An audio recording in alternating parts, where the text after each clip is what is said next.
Ya, baik. Saya tertarik mengomentari mengenai meeting of mind, Pak. Sebetulnya mohon dijelaskan kepada kami dan persidangan ini sebetulnya secara sederhana meeting of mind itu seperti apa bisa dijelaskan, Pak?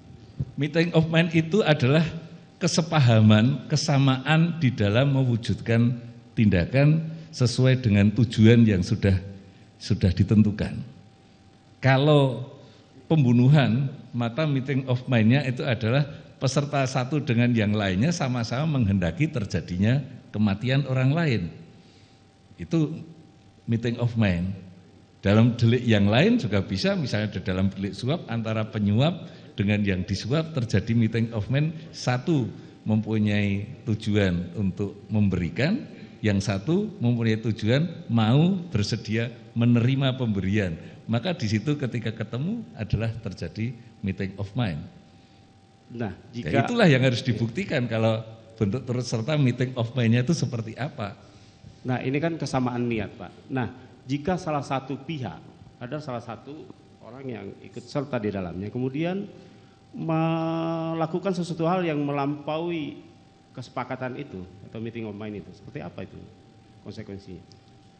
Saya tidak tahu yang dimaksudkan melampaui, tapi kalau yang dimaksudkan adalah seseorang melakukan tidak ada kesepahaman di dalam terjadinya delik, itu kan bukan turut serta. Itu yang saya maksud, Pak. Ya, itu yang saya maksud. Jadi misalnya seseorang melakukan sesuatu yang di luar dari kesepahaman atau meeting of mind tadi. Ya, itu kan tanggung jawabnya sendiri. Iya. Kalau ada meeting of mind itu berarti keduanya bersepakat sama untuk mewujudkan delik. Jadi terjadinya delik itu adalah sesuatu yang sama-sama disepahami. Oke, itu baik. Meeting of mind.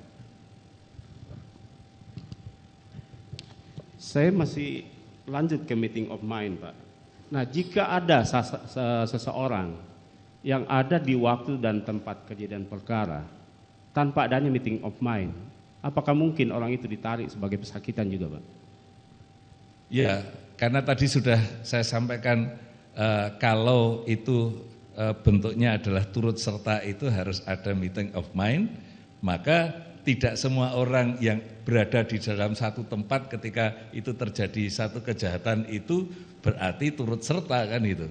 Tergantung dari tadi apakah dari orang yang ada di situ itu terjadi kesepahaman yang sama enggak untuk terjadinya kejahatan tadi yang dimaksud. Kalau itu ada kesepahaman yang sama di antara orang yang ada di situ, berarti ada meeting of mind-nya, berarti dia turut serta. Tapi kalau tidak ada, berarti tidak ada keturut sertaan kan gitu. Itu semuanya sudah menyangkut tentang pembuktian saja. Gitu. Oke, baik, Pak. Saya lanjut, Pak. Saya masuk ke urusan pembuktian. Nah, dalam hukum pidana kita kan dikenal asas unus testis, nullus testis. Ya. Keterangan saksi yang hanya berdiri sendiri tanpa dukungan alat bukti lainnya maka tidak memiliki kekuatan pembuktian. Kami garis bawahi, Pak, bahwa tidak memiliki kekuatan pembuktian jika hanya satu saksi. Apakah setiap unsur wajib dibuktikan berdasarkan dua alat bukti, Pak? Atau secara keseluruhan rumusan delik itu wajib dibuktikan dengan dua alat bukti yang sah? Ya, jadi begini. Kalau yang dibuktikan itu kan sebenarnya kalau tadi kan ada dua tahap pembuktian ya. Satu pembuktian yang menyangkut tentang perbuatannya, criminal act-nya, dan yang kedua tentang pertanggungjawaban. Maka dua-duanya itu kan harus dibuktikan, tapi kalau menurut aliran yang dualisme kan itu bisa bertahap membuktikannya. Perbuatan pidananya dulu dibuktikan. Kalau membuktikan perbuatan pidana berarti kan membuktikan semua unsur dari delik yang didakwakan. Nah, kalau persyaratan pembuktian, misalnya kalau kita lihat di dalam ketentuan pasal 183 itu kan didahului dengan frasa hakim tidak diperbolehkan untuk membuat keputusan pemidanaan. Jadi dasarnya adalah tidak boleh dulu. Baru ada pengecualian. Kecuali berdasarkan setidak-tidaknya dua alat bukti yang sah, hakim kemudian memperoleh keyakinan bahwa terdakwalah yang bersalah melakukan. Dengan demikian, pembuktian terhadap perbuatan pidana itu adalah dilakukan terhadap seluruh unsur. Seluruh unsur itu berarti harus setidak-tidaknya dengan 2 alat bukti yang sah.